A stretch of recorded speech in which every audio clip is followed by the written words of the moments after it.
then the best advice is that you must go into real estate only to the extent that you have a use for it. What do I mean by use for it? One use all of us have for real estate. The obvious use, we need a roof over our heads. All of us must try to own our own residential quarters. We must have a house, an apartment, call it what you will.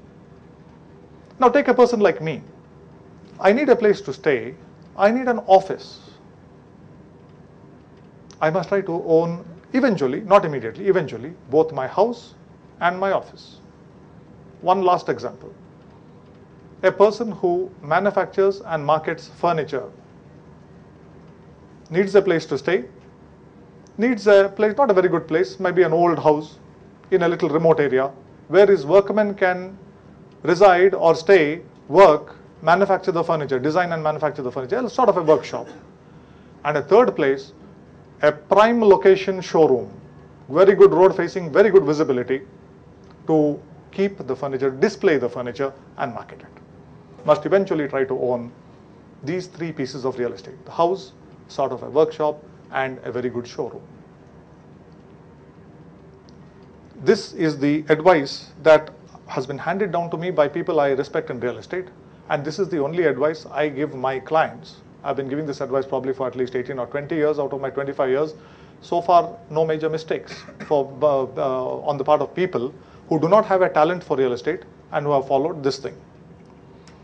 I now come to at least the one area of finance where I may know a little bit: equity.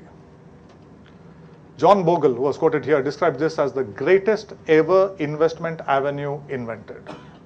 Let's look at equity. First, let us understand why we must invest in equity. A little unusual slide here from Warren Buffett. What does he say? The best protection against inflation is your own earning power. A profound statement. You ask somebody in an MBA class, which is the best investment to protect against inflation? Equity. That is the MBAs. Warren Buffett does not say that. The best protection against inflation is your own earning power. Going forward, he says, if you are the best teacher, you will command earning power and get your share of the national economic pie, regardless of the value of the currency.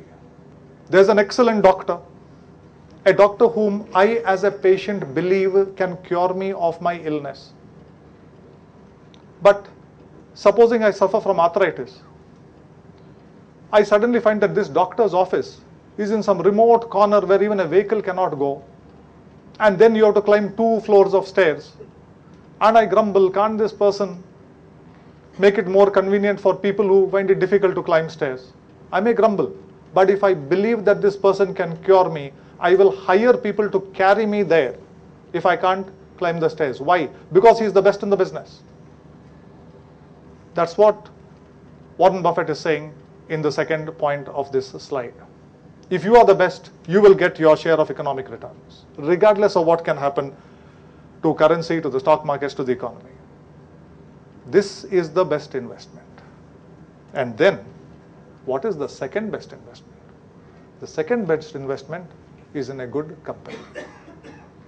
So, if you keep aside your own personal expertise and experience, your capacity to work and earn, if you keep that aside, then of the remaining investments, the best is equity.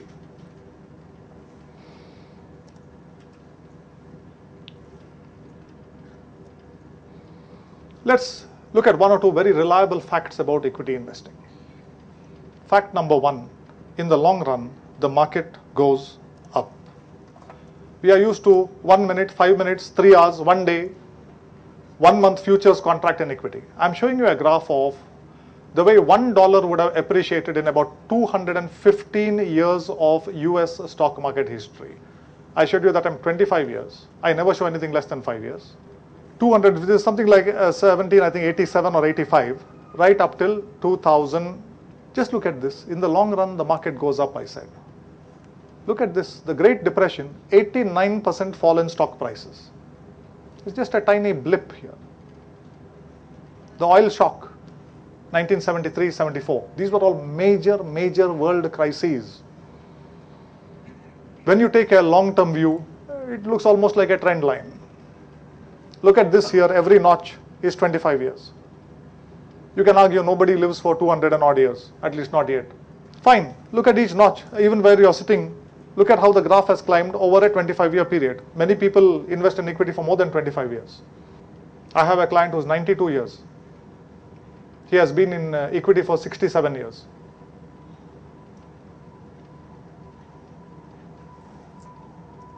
Second truth about equity. The rate of growth of equity investments comfortably exceeds the rate of inflation. Once again, what you see here is nothing but the graph you saw previously, how the stock market has gone up. Contrasted with bonds, bills, of course here there's a major point I have to bring to your attention. No taxes have been deducted from this. Gold and the consumer price index. There is such a craze for gold in this country. Gold is one of the most stupid investments you can ever think of. The only thing that gold achieves is that it preserves the value of your money over the long time. What is the meaning of preserves the value of your money? It equals inflation. And very easy to prove. Consumer price index of the US calculated much better than our absolutely fictional inflation figures. You want to know what is inflation in India? Talk to a housewife who balances her budget. She will tell you the accurate rate of inflation. The government figures I am repeating are a fairy tale. Anyway, I'm not going into why now, but you look at how gold has only tracked inflation. It more or less keeps. There are times, for example, here, for a very long time when gold does better, or maybe here it does worse for a long time. Sometimes it does substantially better. But in the long run, gold and inflation move in tandem. Equity is here. Let's come to India.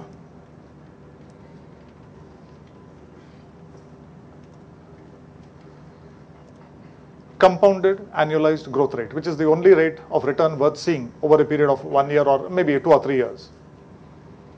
And let us also see gold now in India. Gold CAGR, 1950, 100 rupees invested in gold, 2009 would be 16,100. Maybe that rate of growth looks impressive, but remember it's in 59 years. This is in 31 years. Rate of return 18 point something percent, here it is 9%. These are long periods. When you have a long perspective, you get a more accurate result. I don't see any reason right now for gold to do better than equity or real estate as we go forward from here. The sixth point I want to make this evening is you must know the dangers of equity investment. The two dangers in equity are, number one is stockbrokers, number two is researchers in equity. That's all, only two dangers, not market fluctuations. Market fluctuations we know. If we know that a robber is coming to our house, a thief is coming to our house, and we leave everything open, we are to blame. What is the danger there? Danger is our own stupidity. We didn't take precautions. So knowing that there could be fluctuations in the market if we do nothing about it, we have only ourselves to blame. Very well said. This is very well said. I told you only two dangers. One is stockbrokers and one is researchers. So let's look at researchers now. Benjamin Graham. If you ask me to recommend you one book on equity, read a book called The Intelligent Investor. Read the 2003 edition, updated by Jason Zweig, available as Harish said in India, well worth paying the